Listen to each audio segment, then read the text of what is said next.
ಬಂದರೆ ಸ್ನೇಹಿತರೆ ಬನ್ನಿ ಇವತ್ತಿನ ವಿಡಿಯೋದಲ್ಲಿ ಏನಪ್ಪಾ ಅಂದ್ರೆ ಆಲ್ಗೋರಿದಮ್ ಇದು ನಮ್ಗೆ ತುಂಬಾ ಮುಖ್ಯ ಯೂಟ್ಯೂಬರ್ಸ್ಗಳಿಗೆ. ಬಟ್ ಅದು ಆವಾಗ ತುಂಬಾ ಸದಿ ಚೇಂಜಸ್ ಆಗ್ತಾ ಇರ್ತಾರೆ. ಅದ್ರ ಬಗ್ಗೆ ಆಲ್ರೆಡಿ ವಿಡಿಯೋ ಮಾಡಿದೀವಿ ನಾವು. ಬಟ್ ಈಗ ಟೋಟಲಿ ಡಿಫ್ರೆಂಟ್ ಆಲ್ಗೋರಿದಮ್ ಮಾಡ್ತಿದಾರಂತೆ. ಅದ್ರ ಬಗ್ಗೆ ಭರತ್ ಈಗ ಪೂರ್ತಿಯಾಗಿ ಎಕ್ಸ್ಪ್ಲೈನ್ ಮಾಡ್ತಾನೆ. ಓಕೆ ಬನ್ನಿ, ಏನು ಆಲ್ಗೋರಿದಮು ಅಂತ ಗೊತ್ತಿಲ್ಲದಿರೋರಿಗೆ ದಯವಿಟ್ಟು ವಿಡಿಯೋ ಪೂರ್ತಿ ನೋಡ್ರೆ ನಿಮ್ಗೆ ಗೊತ್ತಾಗುತ್ತೆ. ಓಕೆನಾ ಭರತ್, ಏನ್ ಬರೋದು ಆಲ್ಗೋರಿದಮ್? ಈಗ ಆಲ್ಗೋರಿಥಮ್ ಚೇಂಜ್ ಆಗಿದೆ. ಸೊ ಆಲ್ಗೋರಿಥಮ್ ಚೇಂಜ್ ಆಗಿದೆಯಲ್ಲ ಫ್ರೆಂಡ್ಸ್, ತುಂಬಾ ಜನ ಏನ್ ಅನ್ಕೊಂತಾರೆ ಇದನ್ನ ಅಡ್ವಾಂಟೇಜ್ ತಗೊಂಡು ವಿಡಿಯೋ ವೈರಲ್ ಮಾಡ್ಕೊಳ್ಳಲ್ಲ ಅಂತ. ಓಕೆ, ಒಳ್ಳೇದಿತ್ತು. ಆದ್ರೆ ಹೇಗೆ ಆಲ್ಗೋರಿಥಮ್ ಏನೇನ್ ಆಸ್ಪೆಕ್ಟ್ಸ್ ನ ನೋಡುತ್ತೆ, ಏನೇನ್ ಬೇಕು ಆಲ್ಗೋರಿಥಮ್ಗೆ ವಿಡಿಯೋ ವೈರಲ್ ಮಾಡಕ್ಕಂತ ಇವತ್ತಿನ ವಿಡಿಯೋದಲ್ಲಿ ಡೀಟೇಲ್ ಆಗಿ ನಾನು ಎಕ್ಸ್ಪ್ಲೇನ್ ಮಾಡ್ತೀನಿ. ಸೊ ವಿಡಿಯೋ ಒಂದ್ ಸೆಕೆಂಡ್ ಸ್ಕಿಪ್ ಮಾಡಿದೆ, ಪೂರ್ತಿ ನೋಡಿ, ಅವಾಗ ನಿಮ್ಗೆಲ್ಲ ಅರ್ಥ ಆಗುತ್ತೆ. ತುಂಬಾ ಜನ ಕೇಳ್ಬೋದು, ಭರತ್ ನಂಗೆ ಕ್ಲಿಕ್ ಥ್ರೂ ರೇಟ್ ಅಷ್ಟೊಂದಿದೆ ಆದ್ರೂ ವ್ಯೂಸ್ ಬರ್ತಿಲ್ಲ, ಆವರೇಜ್ ಡ್ಯೂರೇಷನ್ ಅಷ್ಟಿದೆ ಆದ್ರೂ ವ್ಯೂಸ್ ಬರ್ತಿಲ್ಲ, ಕಾರಣವೇನು ಅಂತ first one by one explain ಮಾಡ್ತೀನಿ. CTR, ಕ್ಲಿಕ್ ಥ್ರೂ ರೇಟ್, ಇದರ ಅರ್ಥ ಏನು?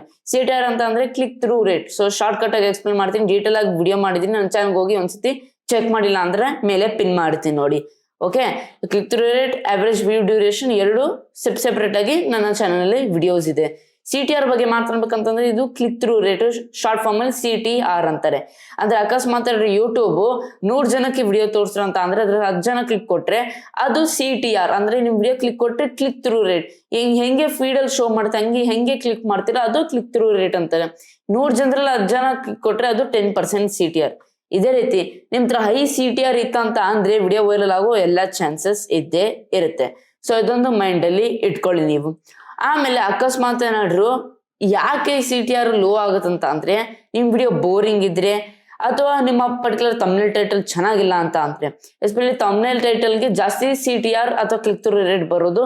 ಸ್ವಲ್ಪ ತಮ್ನೇಲ್ ಟೈಟಲ್ ನ ಸ್ವಲ್ಪ ನೀವು ಇಂಪ್ರೂವ್ಮೆಂಟ್ಸ್ ಮಾಡ್ಬೇಕಾಗುತ್ತೆ. ಸೂಪರ್ ಆಗಿ ಅಟ್ರಾಕ್ಟಿಂಗ್ ಆಗಿರ್ಬೇಕು. ಒಂದ್ಸತಿ ನೋಡಿ ಬಿಸ್ಟ್ ತಮ್ನೇಲ್ ಅಕಸ್ಮಾತ್ ಸಿಕ್ತಿರೋ ಸ್ಕ್ರಾಲ್ ಮಾಡ್ತಿದಾಗ ನೋಡಿ ಒಂಥರ ತುಂಬಾ ಅಟ್ರಾಕ್ಟಿಂಗ್ ಆಗಿ ಮಾಡುತ್ತದು. ಅದೇ ರೀತಿ ನೀವು ಕೂಡ ತಮ್ನೇಲ್ ತುಂಬಾ ಅಟ್ರಾಕ್ಟಿಂಗ್ ಆಗಿ ಮಾಡ್ಬೇಕು.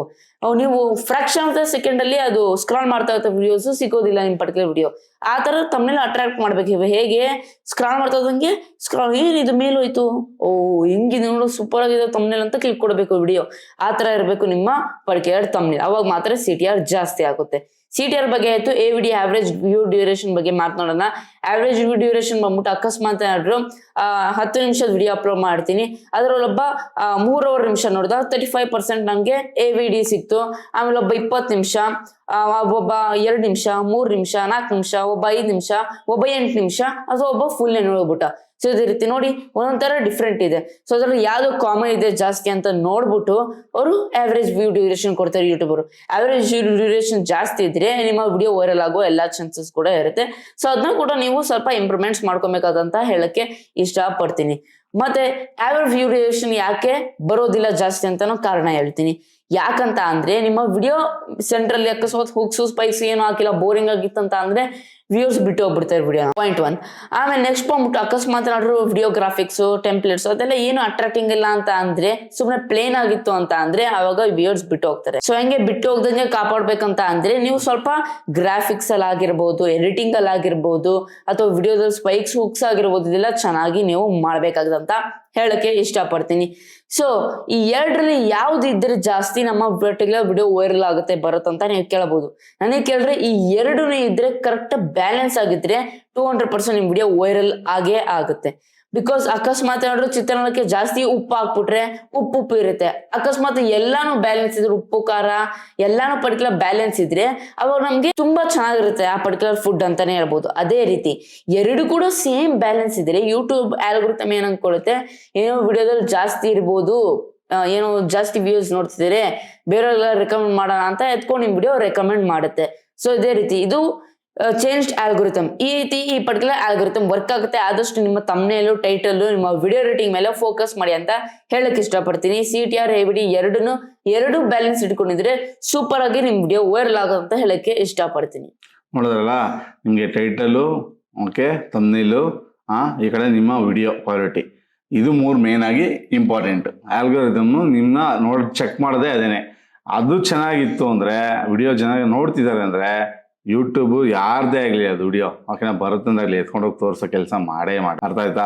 ನಮ್ಮ ವಿಡಿಯೋ ಏನು ತೋರಿಸ್ತಾ ಇಲ್ಲ ಅಂತೆಲ್ಲ ಮಿನಿಮಮ್ 6-7 ಸಾವಿರ ಜನ ತೋರಿಸುತ್ತೆ ಅನ್ಸೋದಿಗೆ. ಬಟ್ ನೋಡೋದು ಎಷ್ಟು ಜನ ಅಂತ ಕ್ಲಿಕ್ ಕೊಟ್ಟು 400, 500, 800, 1000 1K ಸಬ್ಸ್ಕ್ರೈಬ್ 4,000 ಅಂದ್ರೆ ಮಾತ್ರ ಒಂದು 2-3 ಸಾವಿರ ಜನ ನೋಡ್ಬಿಡ್ತಾರೆ. ಹಿಂಗೆ ಹೇಳೋದಲ್ಲ ಕಂಟೆಂಟ್ ಮೇಲೆ ಇದೆಲ್ಲ ನಮ್ದು ಈಗ ಮಾಡ್ತಿರೋದು ಬೋರಿಂಗು. ಪಾಠ ಮಾಡೋದೆಲ್ಲ ಬೋರಿಂಗ್ ತಾನೇ. ನಾವು ಇದು ಪಾಠ ಮಾಡ್ತೀವಿ ಯೂಟ್ಯೂಬ್ ಬಗ್ಗೆ ಪಾಠ ಮಾಡಿದಾಗ ಏನು ಅನ್ಸುತ್ತೆ, ಬೋರಿಂಗ್ ಅನ್ಸುತ್ತೆ. ಅದಕ್ಕೆ ನಮ್ಗಳು ವ್ಯೂಸ್ ಬರಲ್ಲ. ಅದಕ್ಕೆ ಟೆಕ್ ಚಾನಲ್ ಮಾಡಬೇಡಿ ಅಂತ ಹೇಳೋದು. ಅರ್ಥ ಆಯ್ತಾ? ಅದೇ ನೀವು ಎಂಟರ್ಟೈನ್ಮೆಂಟ್ ಕ್ಯಾಟಗರಿ ತಗೊಳ್ಳಿ, ಚೆನ್ನಾಗಿ ಹೋಗ್ತಾ ಇರುತ್ತೆ ಎಲ್ಲರಿಗೂ. ಹೌದು. ಅರ್ಥ ಆಯ್ತಾ? ನಾ ಆಲ್ರೆಡಿ ಅದ್ರ ಬಗ್ಗೆ ವಿಡಿಯೋ ಮಾಡಿದ್ದೀನಿ, ಮೇಲೆ ಪಿನ್ ಮಾಡಿರ್ತೀನಿ, ಹೋಗಿ ನೋಡಿ. ಅರ್ಥ ಆಯ್ತಾ? ಏನಂತ, ಯಾವ 5 ಕ್ಯಾಟಗರಿ ಮಾಡಿ, ಯಾವ್ದು 5 ಕ್ಯಾಟಗರಿ ಮಾಡಬೇಡಿ ಅಂತ. ಅದರಲ್ಲಿ ಟೆಕ್ ಚಾನಲ್ ಸೇರಿಸ್ಬೇಕಾಗಿತ್ತು, ಬಿಟ್ಟಿದೀವಿ, ಅದನ್ನು ಸೇರಿಸ್ಕೊಳ್ಳಿ. ಅರ್ಥ ಆಯ್ತಾ? ಅವಾಗ ನೀವು ನೋಡಿದಾಗ ಆ ಒಂದು 5 ಕ್ಯಾಟಗರಿಯಲ್ಲಿ ನೀವು ಸೆಲೆಕ್ಟ್ ಮಾಡ್ಕೊಂಡು ವಿಡಿಯೋ ಮಾಡಿದಾಗ 100% ನೀವು ಸಕ್ಸಸ್ಫುಲ್ ಯೂಟ್ಯೂಬರ್ ಆಗ್ತೀರಾ. ಅರ್ಥ ಆಯ್ತಾ? ಅಲ್ಲಿ ನೀವು ಆ ತಜ್ಞಾಗಿರೋದು ಅಪ್ಲೋಡ್ ಮಾಡೋ ರೀತಿ ಹೆಂಗೆ ಅಂತ ಮೊನ್ನೆ ತಾನೇ ವಿಡಿಯೋನು ತೋರಿಸಿದ್ದೀನಿ. ಆ ರೀತಿ ಅಪ್ಲೋಡ್ ಮಾಡೋದ್ರಿಂದ ಟ್ಯಾಗ್ಸು ಹ್ಯಾಶ್ಟ್ಯಾಗ್ಸು ಎಲ್ಲ ಕೊಟ್ಟು ಒಳ್ಳೆ ತಮ್ನೇಲ್ ಕೊಟ್ಟು ಕ್ಲೀನಾಗಿ ವಿಡಿಯೋ ಮಾಡೋದ್ರಿಂದ 100% ಕ್ವಾಲಿಟಿ ಚೆನ್ನಾಗಿತ್ತು ಅಂದರೆ 100% ನೀವು ವಿಡಿಯೋ ಇಟ್ಟಾಗುತ್ತೆ. ನೀವು ಒಳ್ಳೆ ಯೂಟ್ಯೂಬರ್ಸ್ ಆಗ್ತೀರಾ ಅಂತ ಹೇಳ್ತಾ ಇಲ್ಲಿಗೆ ವಿಡಿಯೋನ ಮುಗಿಸೋಣ. ಓಕೆ ಪಾಪ, ನಿಮಗೆ ಡೀಟೇಲ್ ಆಗಿ ಇನ್ಫಾರ್ಮೇಶನ್ ಸಿಕ್ತಂತ ಅನ್ಕೊಂಡಿದ್ದೀನಿ. ಈ ರೀತಿ ವಿಡಿಯೋಸ್ ಬೇಕಂದ್ರೆ ದಯವಿಟ್ಟು ನನಗೆ ಪ್ರೋತ್ಸಾಹ ಕೊಡಿ.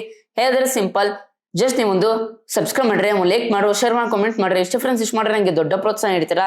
ದಯವಿಟ್ಟು ಕನ್ನಡ ಬೆಲ್ಸ್ ಮತ್ತು ಕನ್ನಡ ಹೋಲಿಸಿ ಇಲ್ಲಿ ವಿಡಿಯೋ ಮುಗಿಸ್ತಾ ಇದೀನಿ. ಜೈ ಕರ್ನಾಟಕ, ಒಂದೇ ಮಾತರಂ. ಶುಭ ದಿನ ಫ್ರೆಂಡ್ಸ್. ಮುಂದೆ ವಿಡಿಯೋದಲ್ಲಿ ಸಿಗೋಣ ಫ್ರೆಂಡ್ಸ್.